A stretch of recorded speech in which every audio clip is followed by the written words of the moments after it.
Ya pemirsa, temuan PPATK terkait adanya transaksi janggal selama masa kampanye pemilu 2024 menjadi perhatian. Pasalnya rekening khusus kampanye justru tidak terlihat adanya pergerakan. Dan untuk membahas hal ini sudah bergabung bersama kami Kepala Biro Humas PPATK M. Natsir Koga dan Sekretaris Jenderal Transparency International Indonesia atau TII Danang Widyoko. Selamat sore Pak Danang, Pak Nasir. Selamat sore Mas. Ya, Assalamualaikum. Selamat sore. Apa kabar Mas Danang? Ya. Sore, apa kabar? Baik. Baik, terima kasih sudah bergabung bersama kami dan kami sebenarnya sudah menghubungi pihak KPU, Pak Danang dan juga Pak Nasir, namun belum ada jawaban untuk saat ini. Kita mulai saja terlebih dahulu. Saya ke Pak Nasir terlebih dahulu dari PPATK. Kita tahu tadi disebutkan bahwa adanya temuan transaksi ini, Pak Nasir. Boleh dielaborasi Pak Nasir kejanggalannya seperti apa? Silakan. Ya, terima kasih. Selamat sore. Jadi memang kalau untuk dana pemilu itu kan harusnya masuk ke rekening RKDK ya, rekening khusus dana kampanye. Tapi justru di RKDK itu mutasi kredit debit dari rekening yang ada itu biasa saja seperti itu. Nah, justru yang membuncah gitu, itu rekening terkait dengan para pihak yang calon apa namanya itu peserta pemilu dan juga tim yang terkaitnya. Ini peningkatannya cukup signifikan nih Mas, sampai lebih dari 100% dengan nilai di atas 1 triliun seperti itu. Angkanya di atas 1 triliun ya Pak Nasir ya? Iya benar. Berarti tadi menarik bahwa kalau kita lihat transaksi keuangan mencurigakan itu kan salah satu indikatornya adalah transaksi di luar profil dari nasabah kan. Baik. Katakanlah ketika kita buka rekening, profil kita di bank itu katakanlah 100 juta, mutasinya bulan gitu kan. Dan ini tiba-tiba mencapai 10 miliar misalnya, itu di luar dari profil nasabah. Itulah yang kemudian oleh pihak pelapor, bank dalam hal ini menyampaikan laporan transaksi keuangan mencurigakan kepada PPATK seperti itu. Baik, saya ke Pak Danang nih. Pak Danang, Anda dari TII sendiri tentunya melihat ada temuan ini. Agak kaget atau memang ini bisa kita prediksi bahwa jelang pemilu tentunya banyak yang nakal, Pak Danang? Ya, sebetulnya ini problem klasik ya. Baik. Sejak dulu sering berulang ya. Jadi RKDK-nya, rekening khusus dana kampanye itu memang pergerakannya itu datar-datar saja. Karena apa? Karena nanti itu yang dilaporkan. Jadi laporan resmi pasangan calon nanti hanya berdasarkan mutasi di RKDK, bukan pengeluaran sesungguhnya. Pengeluaran sesungguhnya itu di rekening-rekening lain. Nah, rekening-rekening lain ini kan sebetulnya rekening perorangan ya, entah itu tim sukses atau pengurus partai atau relawan atau organisasi apapun yang digunakan untuk mendukung pasangan calon tertentu gitu ya. Jadi sebagian besar transaksinya memang di luar RKDK karena nanti yang diaudit itu di rekening dana kampanye itu. Jadi ini yang saya kira problem itu ya. Jadi duitnya nggak akan banyak karena terlalu banyak susah melaporkannya nanti kan. Diaudit akan bermasalah. Jadi makanya sebetulnya mengapa RKDK-nya tetap tenang karena supaya laporannya mudah, auditnya lancar gitu ya. Nah, itu yang kemudian menjelaskan mengapa kemudian belanjanya itu sesungguhnya di luar RKDK, bahkan sebetulnya belanja dana kampanye itu juga bukan oleh tim resmi, tim kampanye pasangan calon, tetapi sebetulnya oleh berbagai kelompok relawan, berbagai individu-individu, sehingga kemudian dengan mudah PPATK menemukan kejanggalan-kejanggalan karena itu semacam dana titipan ya, dana titipan yang dana mungkin sebelumnya tidak banyak uang masuk, tapi menjelang pemilu itu kemudian jadi aktif, jadi melonjak karena memang sebelumnya barangkali hanya dipakai keperluan pribadi dan menjelang pemilu baru dipakai untuk keperluan pendanaan kampanye. Jadi di luar profil yang bersangkutan gitu. Sementara para penyumbang-penyumbangnya kan saya kira kalau yang memiliki dana besar itu sudah terlatih mereka. Misalnya perusahaan besar segala macam yang mereka tahu. Jadi kalau menyumbang sejumlah ini pasti ada implikasinya ke perhitungan pajaknya, lalu kepada laporan dana kampanye, dan itu menyulitkan. Makanya kemudian menggunakan rekening pihak ketiga yang kemudian tadi itu orang yang tidak dicurigai atau profilnya sebetulnya tidak match dengan besarnya transaksi, sehingga kemudian masuk kategori transaksi yang mencurigakan tadi. Tetapi itu yang ini ya, transaksi ya, biasanya sebelumnya ini lebih banyak transaksinya itu banyak dalam bentuk in kind ya, barang gitu ya. Nah ini saya agak surprise ini. Nanti Pak Nasir bisa cerita apakah ini kejadian musiman tiap 5 tahun ataukah hanya tren terbaru di tahun ini mereka berani menggunakan mekanisme transaksi perbankan gitu. Sepertinya saya menduga sebetulnya ini sering dilakukan, tetapi dulu biasanya transaksinya itu dalam bentuk cash karena itu dipakai misalnya untuk saksi itu kan butuhnya cash. Dari pengalaman Pak Danang bahwa ya, tadi bahwa sebelumnya biasanya lebih ke cash ya. Ya, ya. Baik. Saya langsung ke Pak Nasir. Pak Nasir, kalau kita lihat ini mekanisme perbankan yang dipergunakan, apakah memang ini hal yang baru atau seperti apa nih Pak Nasir?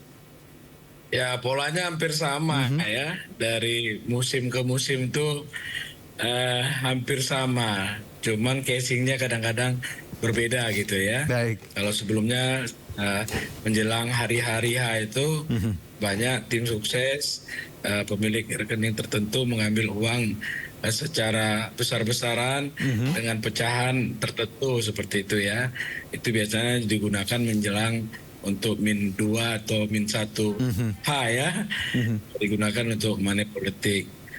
Nah ini yang kita lihat ini adalah yang harus kita kawal bersama ini jangan sampai dalam pemilu ini money politik itu berjalan masif ya, karena dengan demikian kalau kita mendapatkan pemimpin yang berdasarkan uang gitu, apalagi uang itu dari hasil kejahatan, ini kan merusak ya tatanan kita berbangsa dan bernegara, sehingga memang harapan kami ini pemilu harus kita kawal secara bersama, jangan sampai ada money politik. Pak Nasir, kalau kita bicara data dari PPATK sendiri hasil trace ini, profilingnya seperti apa Pak? Apakah perseorangan atau sudah memang tadi perusahaan besar atau mengacu ke beberapa nama tim sukses kah? Saya dengar ada ketua umum partai seperti itu?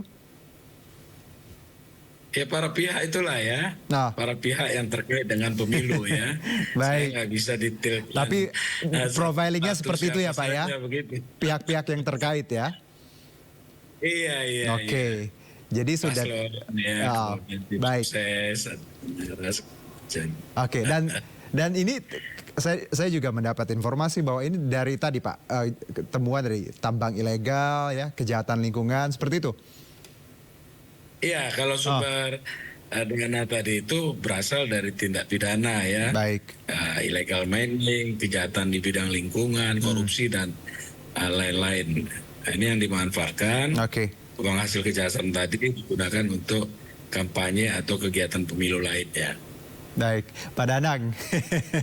Tadi Pak Nasir menyebutkan ya, kira-kira seperti itu profilingnya. Walaupun kita tidak mungkin secara detail menyebutkannya karena temuan ini sedang diproses, dilaporkan ke Bawaslu dan juga KPK. Anda mendapati ya fakta ini bahwa ya sudah kelihatan sekarang bahwa memang sebenarnya tadi memang jelas ada pihak-pihak dari tim sukses seperti itu. Ketua umum partai bahkan disebutkan. Bagaimana tanggapan Anda Pak Danang? Ya ini saya kira problem lama. Sebetulnya yang menarik adalah tindak lanjutnya. Nah ini kan sebetulnya tindak lanjutnya ini kemana gitu ya. Kalau ke Bawaslu apakah saya kok nggak yakin ya. Karena ini tadi juga disebut ini perlu hal yang sering berulang dan seharusnya tidak mengejutkan lagi gitu ya. Kita aja yang agak terkejut karena PPATK menyampaikannya gitu ya. Semestinya Bawaslu sudah mengantisipasi ini atau sudah memiliki pengalaman, tetapi saya kok tidak yakin atau tolong saya koreksi apakah Bawaslu pernah sebetulnya membongkar atau menemukan indikasi pencucian uang. Kok saya nggak yakin. Karena tugas Bawaslu ini kan kerjaan administratif sebetulnya. Baik. Yang ditangkap Bawaslu ini kan yang receh-receh ini. Nah ini saya nggak yakin kalau disampaikan Bawaslu ini bisa ditindaklanjuti. Belum lagi kalau kita lihat kapasitas Bawaslu yang mohon maaf kredibilitasnya, kapasitasnya, kemampuannya menurut saya boleh kalau saya mohon maaf saya bilang agak meragukan. Oleh karena itu kemudian PPATK harus kreatif nih. Tadi misalnya ada yang ilegal. Nah, artinya kita pakai sebetulnya laporannya disampaikan dong ke polisi atau ke KPK atau ke para penyidik di SDM gitu ya. Oke. Kalau KPU, Pak Danang? Saya khawatir mereka punya kapasitas dan kredibilitas. Orang nyusun yang ringan-ringan saja lah. Topik debat aja berubah-berubah, apalagi dikasih barang panas ini. Ini barang panas ini kan. Jadi dengan kata lain kalau laporannya Pak Danang terlalu berat buat KPU. Jadi harus kreatif dikit lah. Jadi menurut saya jangan dilarikan tindak pidana asalnya nih, tindak pidana pemilu. Nggak akan maju itu, nggak akan selesai. Jadi kalau laporannya ke KPU, ke Bawaslu agak skeptis ya Pak Danang ya? Iya, mohon maaf saya agak skeptis. Baik, saya ke Pak Nasir. Pak Nasir, tadi Pak Danang bilang mungkin perlu kreativitas ya. Kita bisa ke polisi atau mungkin KPK. Tanggapannya Pak Nasir? Ya tentu kalau indikasi tindak pidananya itu kuat, kita sampaikan ke penyidik ya. Tapi kalau untuk dana pemilu disampaikan KPK itu memang tidak ada. Tapi uang hasil korupsi digunakan sebagai tindak pidana ataupun aktivitas kegiatan pemilu itu sudah ada, kita sampaikan kepada penyidik seperti itu. Oke, kalau tadi di awal kita tahu bahwa ini sudah dilaporkan ke KPU dan Bawaslu sendiri. Sejauh ini Pak Nasir, bagaimana tanggapan dari dua badan ini? Ya, kerjasama kita cukup baik ya dengan KPU maupun Bawaslu. Hanya saja memang saya belum mendapat informasi ya secara hasil dari yang kita sampaikan itu sudah sejauh mana tidak lanjut yang dilakukan. Nah, ini saya belum dapat informasi terkait hal itu. Oke, jadi belum ada ya follow up lebih lanjut ya dari kedua pihak tadi, baik itu KPU maupun Bawaslu ya Pak Nasir ya? Belum terinformasi sayanya Mas. Oke, baik. Mungkin masih on the way.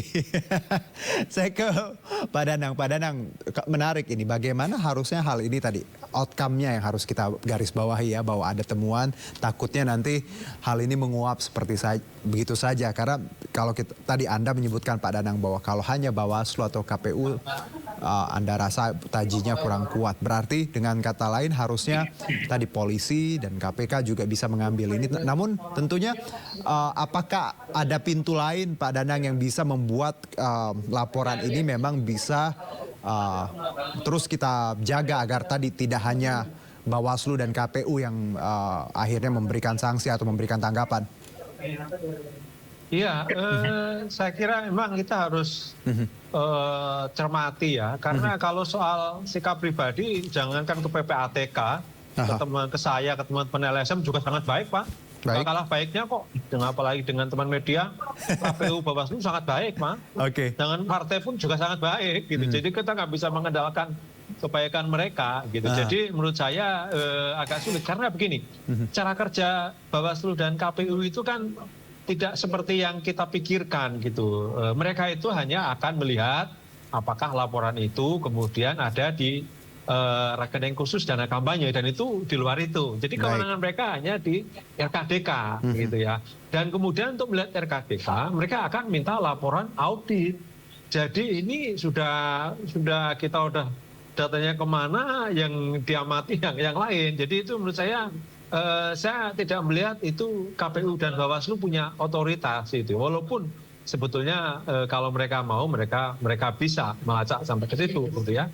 Tetapi menurut saya agak sulit kalau sampai ke situ. Makanya kemudian harus dicari tindak pidana asalnya yang lain gitu. Misalnya tadi yang tambang ilegal, ya udah dikejar aja ke penyidik di entah itu polisi, KPK atau di SDM, atau kemudian kalau misalnya yang transfer nih pengusaha di bidang perkebunan ya dicari tindak pidana asalnya di perkebunan atau di pertambangan. Jadi jangan mengandalkan ke KPU saja. Saya khawatir itu bisa diselesaikan.